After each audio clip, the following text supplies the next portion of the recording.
And let's invite our very next speaker, Grant McPherson. Grant.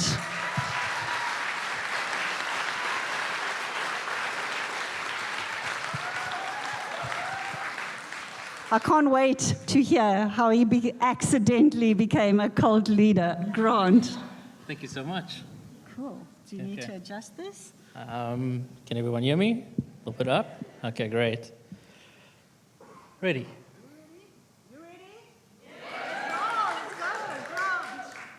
How I accidentally became a cult leader, and not that type of cult. It usually starts with some smiles, but that's every cult until it's not.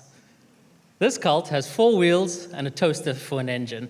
It has crept into my heart, and I did not know how far it would creep into my heart. It's been one of those very, very interesting experiences, and how I inadvertently created an LGBTQIA+ safe space, because it is a white-dominated male sport or hobby. I am not that. Naturally, we gravitated towards each other. That's how that occurred. And this is a bunch of my friends volunteering in Mitchell's Plain for the recovery walk. And every journey starts somewhere. In 2021, this little kinetic yellow-green Jimny, as some people call it, we purchased it and did not know where it would take us. It was, let's get a car that we can explore, get away from COVID, find out what's happening out in the world. A little bit about me. I'm married, live in Cape Town through and through. Thought I was a cool kid for most of my life. Picked up skateboarding at the age of 35, fell at 35 and a half, gave up skateboarding. Recently got into 4x4ing and turned 40. And now I'm up on stage talking about a green Jimny. This is going to be interesting. So why did I buy my green Jimny? Is it because of the cool styling, the compact size, will it go anywhere? No, I bought it for my wife. Now I drive it. It just grew, and that's how it happened. It's been one of the coolest experiences, if I can say that. I think that I drank the Kool-Aid when I joined it, and I think that Viv, you're welcome to join us as well. It's taken me on some incredible journeys. If you look back here, this is Suzuki. I'm leading him in. I met him completely randomly. I'll touch on that point in a bit. But I've seen some incredible mountain passes, ocean drives. I've seen the desert like you can't believe. I have stories that we could chat forever about those stories. But again, 4 wheels, a bright color, and a toaster for an engine. This is where we go. And we go around the whole of the Western Cape, and we experience absolutely incredible spaces. And everything in between, there are some losses along the way, and we'll get into those losses shortly. But it's been a cool journey that I invite anybody to come along. Why is this taking so long, actually? Okay, what makes the community special? Have you ever seen a Jimny traveling alone? I certainly have, and it's one of those things, I have and I haven't. One of the things I'm trying to answer is, what do you call a group of Jimnys together? Is it a jam of Jimnys? A pod of Jimnys? What do you call it? But the Jimnys has quite a bit of a journey. I've learned so many lessons along the way. I've met so many cool people. It's been one of the most incredible journeys, as I keep repeating myself. But it also comes without some shortfalls and some failures. What lessons did I learn from those failures? Pushing a car to that limit has some mechanical issues. You are there to help your friend out when he has hit some troubles along the way.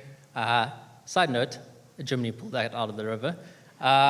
You are met with some treacherous terrain, but you overcome all of that.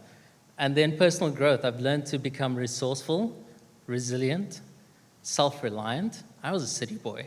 You could find me anywhere in the city of Cape Town, and I'll be busy doing whatever I had to do in the city of Cape Town. Now I had to go live alone in the desert. Do you know how much that takes? Feed myself in the desert. Other lessons learned. Pick yourself up, clearly. I had to pick myself up from that moment and drive out the rest of the course. Learn from the mistakes. I had to grow, understand what I did. I was attacked online. Why did you drive that so fast? And I had to keep going, never give up. And that's what I did every step of the way. And a motto to live by. Since we had PechaKucha, it is kachu fugetsu. It is finding the meaning in the beauty of nature. And then I've adopted that fully. Being able to sit in nature and just be within yourself and to connect with nature and the beauty of the world. Ironically, before I joined this, I actually knew that was my motto. And what it takes to be a cult leader: building relationships. You have to be open to building relationships, sharing knowledge and experiences, encouraging people. Again, all of you, you're welcome to come join the Jimny cult. I'm here. And discovering as long as you go along. And where has that journey taken me?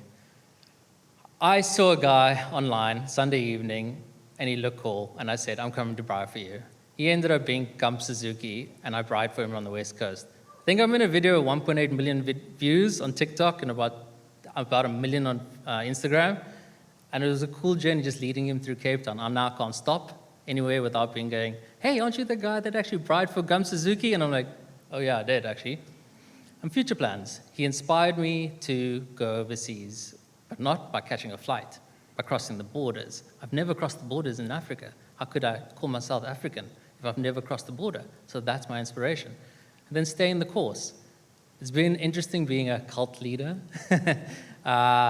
You got a bit of flack along the way, but you overcome it. And it's been one of the most fulfilling journeys that I've ever experienced as we jump in our car with 4 wheels and a toaster for an engine, and then finding joy in each moment.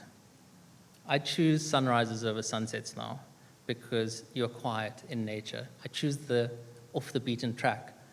This is one of those off the beaten tracks. How would I would find out many years later that it's actually my friend's farm, and I met through the Jimny community, and I trespassed it.